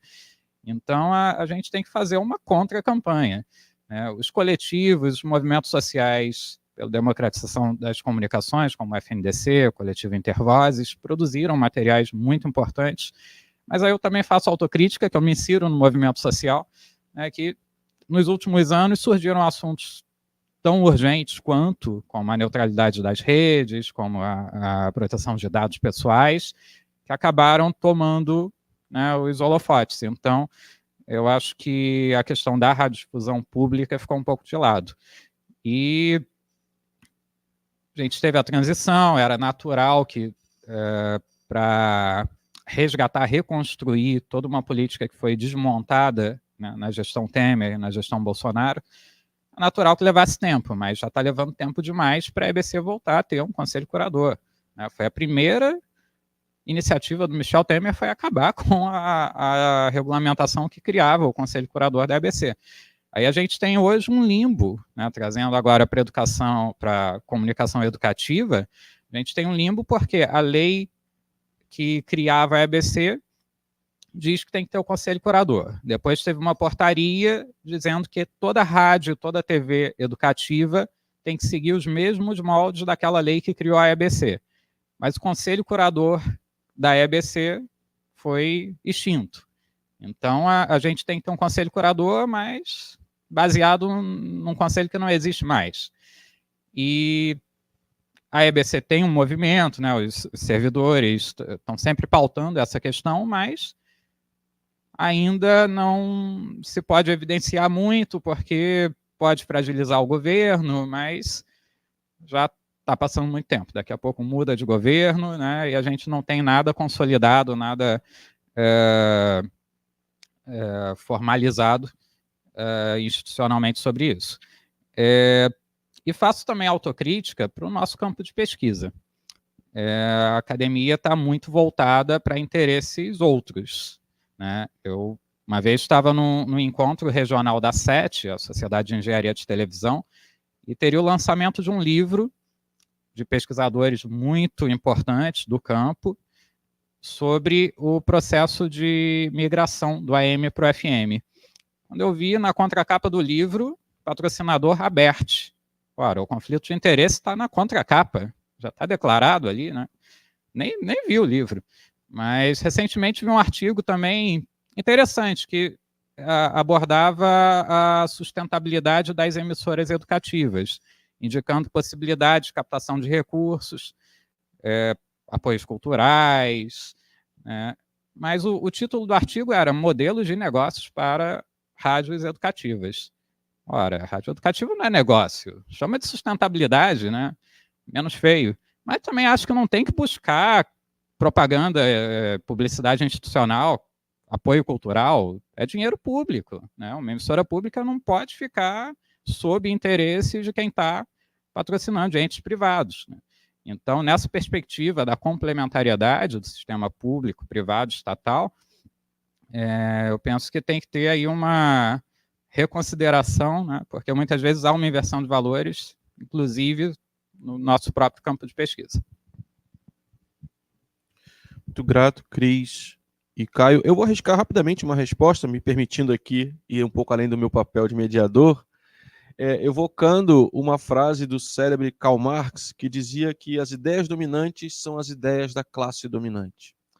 Eu acho que há uma ideia dominante de que a internet é a tecnologia mais evoluída de comunicação, e toda disputa, toda a energia do campo da democratização da comunicação migrou subitamente, né, de um apelo à ampliação das rádios comunitárias, né, TVs comunitárias que hoje estão no cabo, etc., para uma disputa da internet. Eu tenho escrito sobre isso, inclusive, em termos um pouco mais, digamos assim, arrojados, considerando uma ideia de colonização do imaginário sociotécnico, né, dizendo que, na verdade, né, falta um pouco de entendimento técnico e um pouco de imaginação técnica. Muitas vezes a gente recebe pesquisadores renomados do exterior, considerados à esquerda, né, do campo social, etc., que conhecem muito bem a realidade de seus países, a realidade do Vale do Silício, a realidade da ampliação das plataformas, etc., mas não conhecem nada sobre a realidade brasileira, né, que é, na verdade, um grande continente. Eu estou me referindo aqui, basicamente, a toda a discussão que é feita em torno da produção de Shoshana Zuboff, em torno de Nix Nisek, em torno da vinda do Eugênio Morozov, que foi aclamado no país, enfim, como grande, né, bastião da democratização da comunicação na internet. Certo? Enquanto no país a gente tem uma infraestrutura estabelecida que não é só de internet. Ao contrário, a gente tem visto que a internet tem se mostrado uma infraestrutura frágil, né, com primeira possibilidade aí, enfim, de ataque do antropoceno no Rio Grande do Sul, a gente tem esses serviços todos minados, né?